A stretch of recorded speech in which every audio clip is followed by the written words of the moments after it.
I'm Wendy Strgar, and welcome to my home yoga studio with my dear friend Caitlin Young, and she's such a great teacher. We're so lucky to have her.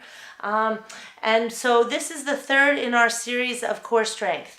And this is what we're going to float the classic yoga boat. But Caitlin has some really important warnings that she actually teaches every time we're in class, and that's why we had to do all this warm up before, right? So, right. So, I know, I'm very strict teacher. I've got to make sure we stretch first and we warm up the right muscles, and now we're ready to finally try the boat. Right. And for some of us, boat pose is really not an option, and that would be if you have any SI, sacroiliac instability, if you have chronic low back pain, really tight hip flexors, really tight hamstrings. Some people just may not be able to do the full expression of boat, but today we're going to teach variations of it. So we're going to teach 3 different ways that you can practice and work up to doing Navasana. The right, and again, just kind of giving up the idea that we have to look like you know, and that wherever you are in it, you know, that it should feel like you're getting strong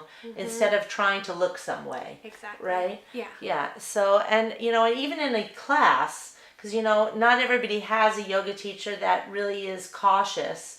And because, you know, whatever, even just one time when you were gone, and sometimes you have a substitute even, and they're just like, okay, we're going to do this now, and you want to do it to behave yourself or whatever. But if you don't feel like that you're ready for that, or that feels good in your body, then you shouldn't. So we're going to show you, I can't do it the way she does, but she's going to show us first where I might get to by the time I'm 55.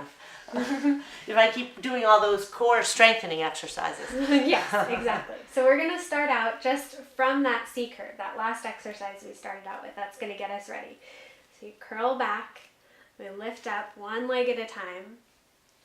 I'm going to teach us in phases here, but I'm just going for it here. So here's our full expression of Navasana.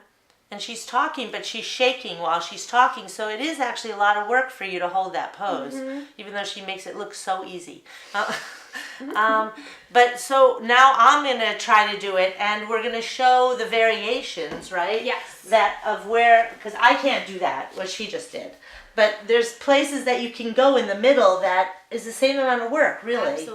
Absolutely. So we're going to start with the feet on the floor. But I actually need something to lift up, I think. And again, maybe you should sort of remind people that you know, I'm not totally okay. So if you have unstable SI, this is a little lumpy. Yeah. I'm not Too sure much. that's a good idea. We can double up the blanket. How about that?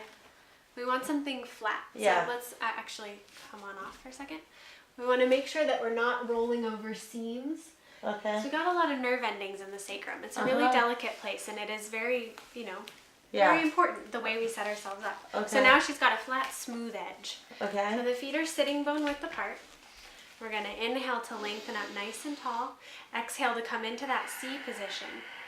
Good. So what I'm noticing is there's a shortening happening in the front of the torso. So it's hard to go back and stay long. That's the intention. Right. So how about here? Yeah, so we've got that tail kind of between the legs, and then the lift. Beautiful, and that's it. So some people might just be here. And this is right? Yeah, this is exactly. And actually, this is a lot of work. Shining in toward each other. Yeah, or maybe even hands at your sides. This is a great option. Okay, so and this is a lot of work. Yes. Just actually what you said, lengthening and back is a lot of work. Yes. But so now if we want to engage our legs even just a little bit, but be careful not to just completely jam on these hip flexors. Well, so that's why we've got to engage the pelvic floor muscles before the hip flexors. In this position, the hip flexors are going to contract one way or another. So stay with us till the end, because we're going to do a hip flexor counter stretch at the end. So let's take the hands behind your thighs. So just holding on. And again, we'll bring the shoulders on top of the hips. Inhale to lengthen nice and tall, and exhale, tail between the legs, pelvic floor lifts in and up, lifting the heart as well. And then we'll float one leg up at a time. Great. Now zip the knees together. And this can be another variation of boat. Great place to work. Now maybe you want to extend one arm. Maybe you want to extend both arms. Beautiful. Staying with your breath. Fabulous. And when you're done, just go ahead and let it go. And I think everybody out there could see how how much work that was. How much work that Yeah, is. It's a it's lot of work. so much work. Yeah. Yeah. So, you know, this is a boat pose right here, you know. It is. And this is a much more intense boat pose. And the beautiful one that Caitlin did is a boat pose, and they all float. They do.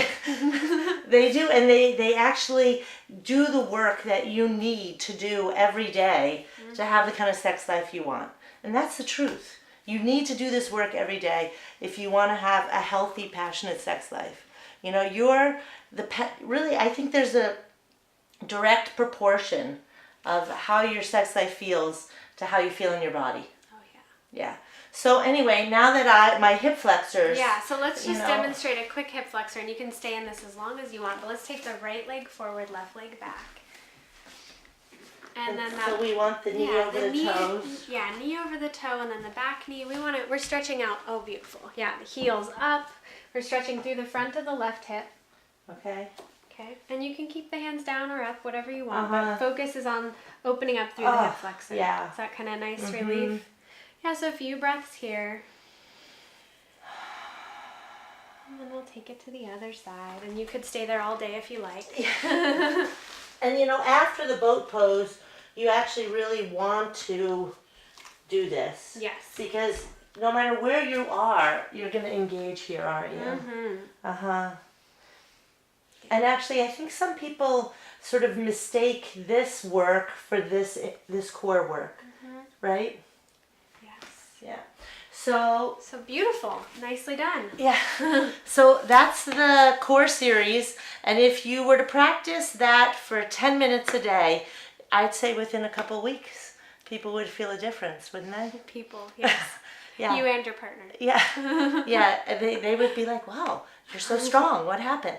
So like us and join us again for our next series, which we're going to be doing upper body and kind of tying it all together, right? Heart and shoulders. Yeah. So heart openers, which is a really huge key thing about having great sex.